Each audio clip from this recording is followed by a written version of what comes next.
Bonjour à tous. Alors, Total Energy actuellement cote autour des 62-63 euros, ok, début février 2026. Proche, pas si proche que ça de ces quand même de ces plus hauts historiques, soutenu par un flux justement de trésorerie solide et des achats d'actions. Alors, le groupe a maintenu en 2025 un résultat net ajusté élevé malgré un recul d'environ 10 dollars par baril, 10 dollars par baril du prix du pétrole, justement, grâce à une production en hausse et à de bonnes marges en raffinage.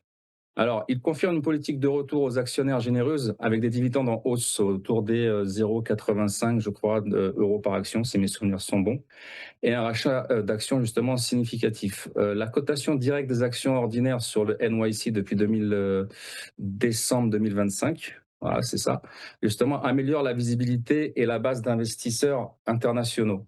Alors, sur le moyen terme, Heu, la thèse repose sur un mix pétrole-gaz rentable et la montée en puissance, d'integrated power, c'est-à-dire électricité renouvelable et cetera. Les perspectives, bénéficient justement d'une production en croissance, d'investissements ciblés et d'un environnement, de marge raffinage encore correct, mais reste quand même cyclique. C'est-à-dire que le prix du brut et du gaz sont à, monitorer, à surveiller. Les risques majeurs, c'est quoi? En fait, les risques majeurs, c'est surtout la volatilité des prix des hydrocarbures, des régulations justement plus dures sur des taxes exceptionnelles ou des normes climatiques et un coût de transition énergétique. Bon, on a aussi le risque juridique climat qui monte en puissance, d'accord, pour une condamnation justement de greenwashing en 2025 à Paris et des actions en justice sur la valorisation liée justement au carbone. L'image justement ESG dégradée peut peser sur certains investisseurs institutionnels, d'accord, et sur les multiples de valorisation à long terme. Pour résumer, en fait, en résumé, c'est un dossier de rendement solide, mais très exposé au cycle énergie et au risque, comme je viens de le citer tout à l'heure, réglementation climatique, d'accord. Donc c'est à traiter comme une valeur cyclique, mais plus que défensive, excusez-moi. Sur le plan graphique, je vous ai mis ici une épaule tête-épaule, donc qui n'a pas été totalement faite, mais qui pourrait encore aller chercher justement les 45, voire les 46 euros. Donc c'est à surveiller.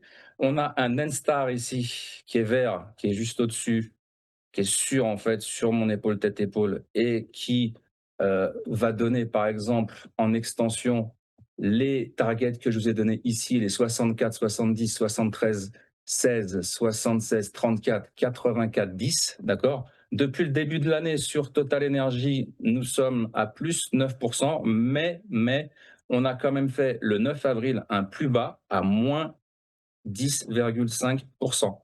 D'accord. Donc, mon épaule tête-épaule ici, elle était bonne, même si on n'a pas fait la target minimum à la baisse. Attention, on a une moyenne mobile exponentielle 200 autour des 55-45. On pourrait aller chercher ce niveau-là, donc c'est à surveiller. On a une divergence avec le RSI aussi à surveiller. Maintenant, je vais vous faire un petit, on est en live, hein, je vais vous faire un petit masterclass très rapide, c'est ce qu'on appelle la ligne à 45 degrés. Quand vous avez une explosion comme ça, haussière ou baissière d'un sous-jacent, d'accord, vous prenez votre outil ici, le rectangle par exemple, vous allez chercher le plus bas, bon là on est en extension, donc on va chercher le plus bas, on est à la hausse, et vous allez à la louche comme ça tracer un carré. Vous allez chercher ensuite une droite de tendance et vous tracez ici une diagonale. Ça veut dire quoi? Ça veut dire que le prix peut venir chercher, d'accord, ma ligne à 45 degrés. Donc, on pourrait aller chercher ici, justement, par exemple, je veux dire, ce plus haut ici qu'il y a eu ici, par exemple, le 4 décembre, on pourrait aller chercher les 57, voire les 58 si on latéralise. Voilà, donc je serais plutôt, par rapport à cette figure harmonique butterfly, je serais plutôt vendeur et j'irais chercher, par exemple, le point ici, les 56 ou les 57 euros pour commencer. Et ensuite, si ça se dégrade, on irait chercher les 52, voire les 45. Voilà. Voilà pour cette valeur pour l'action Total Énergie.